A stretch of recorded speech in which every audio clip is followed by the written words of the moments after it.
Proverbs 23, verses 17 to 35, the overall counsel is that a wise heart keeps a clear head. There's an emphasis in today's reading on the heart. Look in verse 17. Do not let your heart envy sinners. In verse 19, listen, my son, and be wise, and direct your heart in the way. And then in verse 26, give me your heart, my son, and let your eyes delight in my ways. This shows us in order to walk in wisdom, it's not just about knowing facts or memorizing information. It's about a deep desire to do what's right and to please the Lord and to please our parents who taught us about the Lord. The only way we'll ever walk in wisdom is if we want it more than anything. That's why he says in verse 23, buy truth and do not sell it. Get wisdom and instruction and understanding. Once you get a hold of wisdom, you have something priceless, and we should love it in the depths of our heart, not only for the practical benefits it brings to our lives, but because walking in wisdom honors God. And if you have a wise heart, then you will keep a clear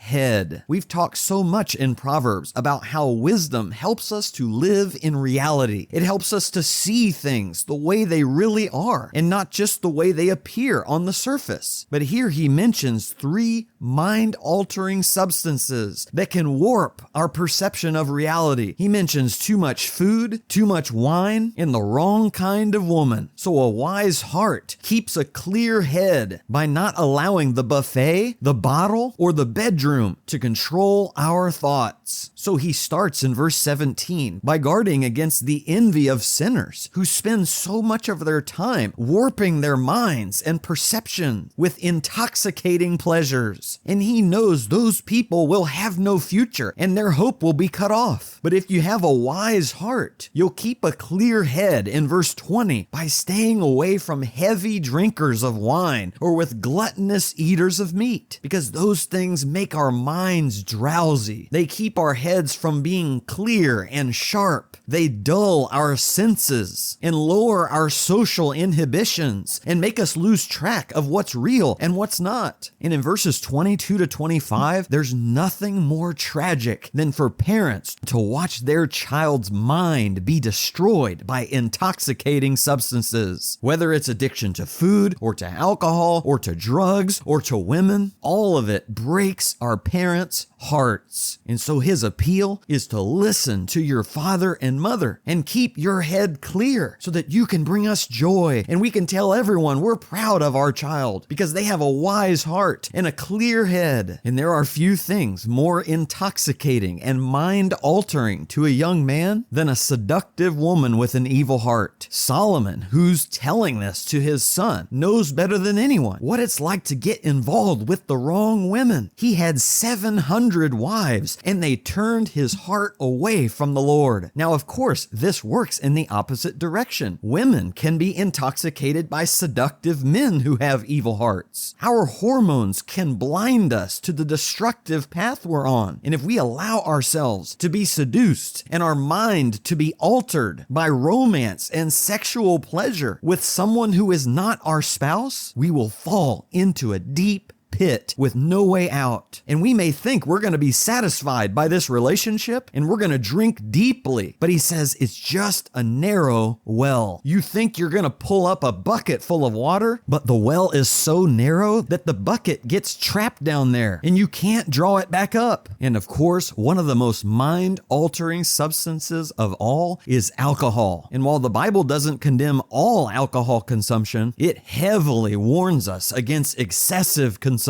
So many families have been destroyed by alcoholism because it completely distorts the addict's perception of reality. And so they're always complaining and getting into fights and feeling sorrowful, but they act like they don't know why. It says in verse 29, they have wounds without cause. Why? Because he's getting into fights and people are punching him. He's destroying himself and making himself miserable and complaining about all of his problems, not realizing realizing that he and his obsession with alcohol is the true source of his problems. They linger long over wine in verse 30. They taste mixed wine, which would be wine mixed with spices to give it a more robust taste. And he warns us not to be seduced by the look and the smell and the taste of wine and how smoothly it goes down, because in the end, it will bite you like a serpent and sting you like a viper, and your eyes will see strange things and your mind will utter perverse things. It's impossible to live with a clear head and a clear mind when we're drinking too much wine. Our eyes won't even be able to perceive reality. We'll be hallucinating and seeing things that aren't there, or not seeing things that are there. And we'll be hearing voices in our heads, and evil thoughts will rise to the surface and may even come out with our words because we have no filter and there's no stability whatsoever. We'll be like someone trying to take a nap in the middle of the sea with all of these tumultuous waves tossing us around with a constant sense that we're drowning. And imagine trying to take a nap at the top of a mast on a ship, because that's the part of the ship that's going to be most affected by the waves. And whoever's up there is going to be completely disoriented and seasick from all the rocking back and forth. They won't even be able to stand up and keep their balance. And again, in verse 35, this behavior is completely self-destructive. And yet the drunkard acts like it's no big deal. Yeah, I got hit, but I didn't die. Yeah, I got beaten, but I don't even remember it. And the only thing he can think about next is when he can get drunk again. And so the challenge for us is to avoid anything that alters our perception of reality and makes us too lethargic, confused, and unable to face reality. And I think as Christians, we need to be honest about the way we abuse food in our culture. I can't tell you how many times I've had so much dessert that it puts me into a food coma for hours, and I'm completely drowsy and lethargic. And I think if someone were to call me and ask me for biblical counsel, I would struggle to give an answer because my head would not be clear. My mind would be altered. My sharpness would be dulled because I took food, which is meant as a good blessing from God to be enjoyed, and I acted like a glutton. The same, of course, is true for alcohol and for drugs or pornography or allowing ourselves to be blinded by our romantic interests. One of the best ways Satan can take Christians out of the fight and to keep us on the sidelines is to numb our minds and to keep us lethargic and unable even to get angry at the injustice in the world or to step in to help those in need because we're so disoriented by intoxication. But Paul writes in 1 Thessalonians 5 in verses 6 through 8, "So then let us not sleep as others do, but let us be alert and sober. For those who sleep do their sleeping at night, and those who get drunk at night. But since we are of the day, let us be sober, having put on the breastplate of faith and love, and as a helmet the hope of salvation." And then Peter says in 1 Peter 1:13, "Therefore prepare your minds for action. Keep sober in spirit. Fix your hope completely on the grace to be brought to you at the revelation of Jesus Christ." If my mind is spinning and disoriented and drowsy, I'm not going to be praying to the Lord. I'm not going to be looking for evangelistic opportunities. I'm not going to be making the most of my time. And so a wise heart keeps a clear head so that we have an accurate perception of reality and we're always prepared to face it. And of course, this points to Christ, because even though the Pharisees accused him of being a glutton and a drunkard for eating with sinners and tax collectors, that could not be farther from the truth. Yes, he ate food with them, and yes, he would have had wine with alcoholic content in it. But in their culture, their wine was heavily cut with water, typically 3 parts water to 1 part wine. It was the common table beverage of the day. But there's no point in Jesus' ministry where his mind is altered in any way. He has tremendous clarity and focus and planned times in prayer with his Father. And when he warned about the coming day of judgment, he told his disciples in Luke 21 and verse 34, "Be on guard so that your hearts will not be weighed down with dissipation and drunkenness and the worries of this life, and that day will not come upon you suddenly like a trap. But keep on the alert at all times, praying that you may have strength to escape all these things that are about to take place and to stand before the Son of Man." We know Jesus never preached something that he didn't practice himself. So when he tells the disciples to keep on the alert in prayer at all times, he's asking them to live the way he lived. In fact, fact, even while he was hanging on the cross and his enemies offered him wine mixed with gall, he refused to drink it. That drink was used to numb the pain and dull the mind and senses, to act as a sedative for crucifixion victims. And yet, even in the worst of pain, Jesus faced his suffering with a clear